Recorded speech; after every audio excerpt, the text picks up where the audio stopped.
Hello and welcome. In this series, we're talking about addiction. And today with me, I have a very dear friend, Tiffany Tait.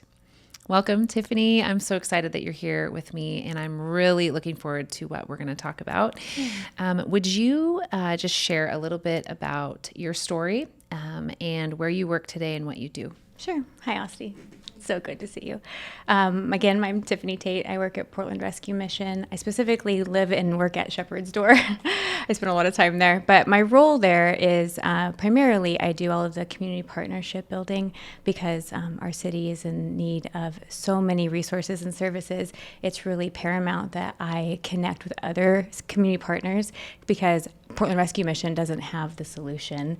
It's going to take all of us together, and we have to literally link arms. And so I am the one who's linking arms with the other social service providers in the Portland area, building those relationships, getting to know them on a personal level so that we can go out into God's kingdom, which is the city of Portland, and really make a difference. That's so good. I love that you said that because that's something I'm passionate about too, is that we don't need to reinvent the wheel, and we shouldn't be. We should be linking arms because there's so many resources that all of us together have. And so why wouldn't we be sharing those, right?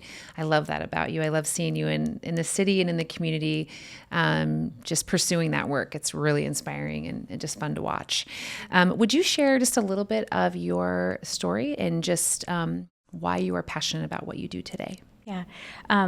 What brought me into this work was I myself identify as someone who's in recovery, long-term recovery. I was a heroin addict for 7 years. My story is different in the way that if you were to look at me, you wouldn't necessarily think automatically, oh, ex-heroin addict. I myself grew up pretty normal. I went to college, I got married, I bought my first house, I had my first child, and then a really horrific leg break landed me in a hospital where I had to have emergency surgery. And before you knew it, my first drug dealer was my surgeon. He was prescribing me just copious amounts of Dilaudid, which is an opiate, to the point where it was looked at by a lawyer later on down the road, and it was the equivalent to what they give end-stage cancer patient levels of Dilaudid he was giving me. This is in the height of Big Pharma pushing OxyContin onto the doctors who were then pushing it onto their patients. And I myself, as like a suburban mom, was like target number one. And so I was taking this medication and I was doing it pretty blindly because a doctor had been prescribing it to me, so it must be okay. And I became really evident pretty early on that it was also numbing all of my emotional pain from the loss of my father. My father died suddenly at 47 years old of his own opiate addiction. And then I also lost my brother right after the leg break. So, here I am being given this thing that is numbing the emotional pain, and I'm not even connecting the dots. It wasn't until much later that I realized that's what I was actually doing. But the addiction set in so quickly because it was making me able to function as a young mom. I had a job in finance, so I was, a professional businesswoman and a wife. And so those medications were able to make me function enough to do all of those things. I became addicted really early on. And then I ended up going into my 6-month checkup with my surgeon, expecting to get my next prescription because that's how it was every month. I would go in, he would check on me and give me a prescription. Out the door I went. 6 months in, he says to me, I think you have a problem and we're done here. And there was no path forward toward recovery. There wasn't here's a resource or here's somebody you can call that's a counselor. You have a problem. I think you're an addict and I can't have any part of it. And that was it. And I was shut out the door. I called my husband from my vehicle. I remember calling him. He was at work and saying to him, "Can you believe this guy? He thinks I'm an addict." And instead of my husband saying to me, "Well, maybe you are. Maybe you have a problem, and that's okay. Maybe we can get you some help," he said, "I know a guy." And that's when the street pills started coming in. And we were spending all of our savings $10,000 a month on pills, and so the savings went quick, and my marriage went after that pretty quickly. I got into another relationship that produced my second child, and that's when I stopped being able to afford the pills, so I switched to street heroin. My partner at the time, he also has his own addiction issues, and so the two of us together just took each other out. That relationship turned violent, and the violence started happening in front of our daughter. And so the rock bottom for me was during one of his beatings. I was thrown down some stairs in front of our daughter. This wasn't the first time that she had to witness this, but someone else witnessed it as well. And they called the police, and the police came and asked me if I wanted to press charges. And for fear of retribution, I said no, in addition to the fact that my husband, and that was my second husband, my husband was also my drug dealer. So I wasn't ready, I thought, to cut myself off from my addiction. It had such a chokehold on me that I wasn't ready to say goodbye to that. I was so scared of what recovery would feel like, and so afraid to actually deal with the emotions that were underneath the addiction. I said no. I said, no, thank you. I don't want to press charges against him. As I'm literally bleeding out of the mouth, I had my tooth knocked out from being thrown down these stairs. And he said, well, unfortunately, you actually have a warrant for a failure to appear on something that had to do with shoplifting, because that's what we do when we're addicts, is we shoplift and do these other things to feed our habit because we don't care about anything or anybody else besides the addiction and getting that next fix. And he said, unfortunately, because you have this warrant, I have to take you to jail. And so he handcuffed me after just being beaten, and I had to hug my daughter goodbye in handcuffs.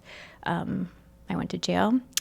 My mom, who I had been isolated from the second husband, who was not only physically abusive, but also mentally abusive. And as we all know, isolation is one of the forms that these men use to keep control over us. And she found out I was in jail, and she used it as her window to take me back.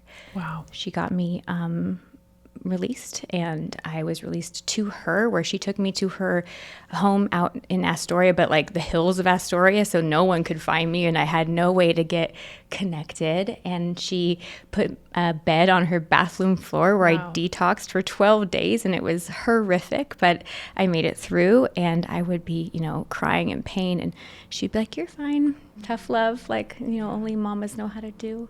And in that window of time, we found a faith-based long-term inpatient recovery program for me. And so I started my journey after I had detoxed. I didn't have a relationship with the Lord at that point, but I knew that I was broken enough that my way wasn't working. And so I was open to hearing what they had to say and just looking for a better way. And wouldn't you know it, Jesus caught me in the fourth row of Beaverton Foursquare Church, thanks to Pastor Keith Jenkins. Yeah. Shout out to Pastor Keith. And it all made sense to me just very quickly. Just all of these things started making sense, and I could pinpoint how the Lord was with me all along through my journey. And then he was also equipping me to do the work I do now, because I have a lived experience that's unique, that is helpful to other people who are just a little bit further behind in their journey than I am.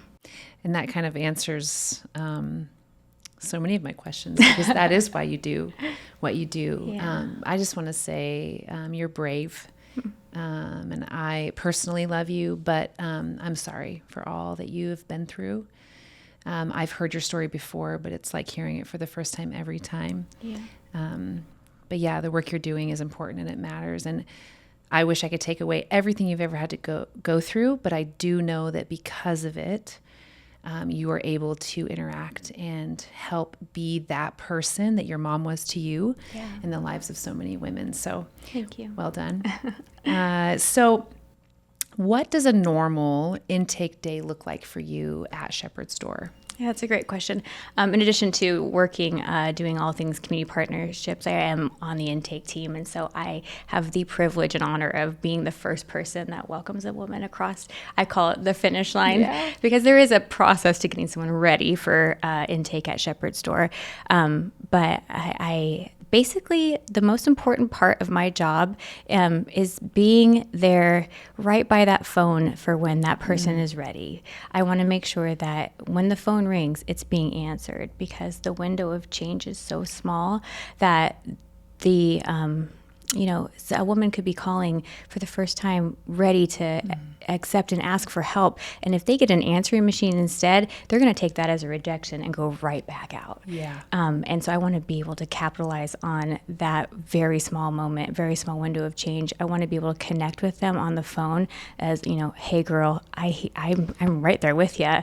I was you too once, and build that relationship so that they know that they're not alone, because asking for help is so scary. And there's so much guilt and shame wrapped around addiction. It doesn't need to be. It keeps these people sick. And so when they have the courage to say, I need help, I'm ready for help, I want to be there. And so that's what the day looks like for me, So waiting good. by the phone. So good. What is the most helpful thing someone can learn about helping themselves or others getting the support that they need? Yeah, this is a great question. I think, I have a two-part answer. If you're wanting to help a loved one get the help they need, the first thing and the best thing to remember is that they have to be ready. You can't do it for them. You can't guilt them or give them ultimatums. None of that will be enough for they have to have hit their bottom and be ready to do the hard work to change. And then for somebody who is hoping and ready to start making a change on their own, just to know that you're going to do some hard things and there's going to be hard days, and just to keep the mindset of what will happen if you turn your back on this very hard thing. You know what you're going back to. You know how that story is going to end, probably jails, institutions, and death, like we say in NA and AA all the time. But what if you, instead of letting your emotions take over and you just throwing your hands in the air and say, forget it, what if you go take a nap? Or maybe go put your face in the Bible and look for a fresh perspective, and just understand that your way wasn't working and maybe there's another way out. I know of the way out and I can help you. Yeah. I think what's really important and something to not miss in your story is that you were just like the mom, right? Going about your life who had an accident, had an injury that led to this addiction. And I think something I want to point out for those watching is the encouragement to take the brave steps to getting help.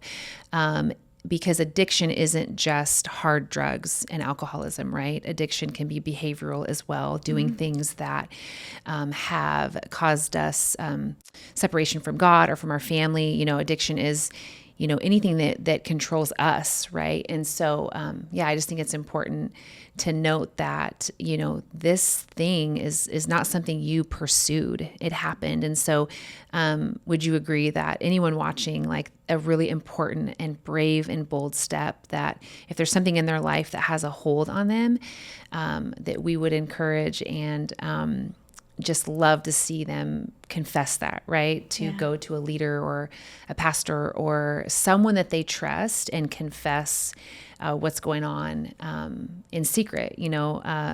Pastor Brian likes to say, secrets make us sick, right? And I think that that's something in these episodes that I would love if those that are struggling in secret could have those things brought to the light. It's such a good thing to highlight, because, growing up, I never said, oh gosh, I hope I grow up to be an addict. Like, nobody does that. No. I wanted to grow up and be a mom, and I wanted to grow up and be a wife, and I wanted to, have the American dream. Addiction was never a part of the plan, we'll just say that. And prior to me becoming an addict and having that lived experience myself, I did believe that addiction was simply a moral failure, and that it was just a man sleeping under a bridge, and that was it. And then my experience opened my eyes to the fact that addiction is a symptom of trauma. Yeah. And it's even trauma that we're really not aware of, or we are aware of it, we just don't know how to deal with it.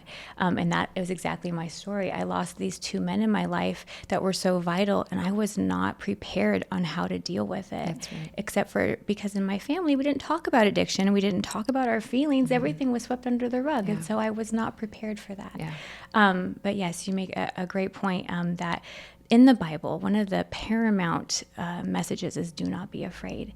And so for the people who have a loved one who they think there might be something there, I would implore them, do not be afraid to confront that person with love. Yeah. Because you could save their life. That conversation could be the thing that changes their life. And for the person who's struggling themselves, whether it be a behavioral addiction or if it's substance addiction, I again implore you, do not be afraid to reach out and ask for help. Shame and guilt will keep us so sick. Yeah. That's what saved my life. My sister and her husband just welcoming me into their home and inviting me to church. And it's the literal thing that saved my life. So, what is a glimmer of hope that you would like to encourage our listeners with? Yeah. Honestly, the biggest glimmer of hope I can give is that the kingdom of God is alive and well in the city of Portland. You just have to look around for it. There are people like myself, like you, like Andrew. I mean, we meet people on a daily basis in the line of work that we're in who care about God's people, who care about our city, so much so that they want to help simply because they don't want that person or our community to suffer anymore or to suffer the way they did. And so I feel like there are better days to come. Yeah.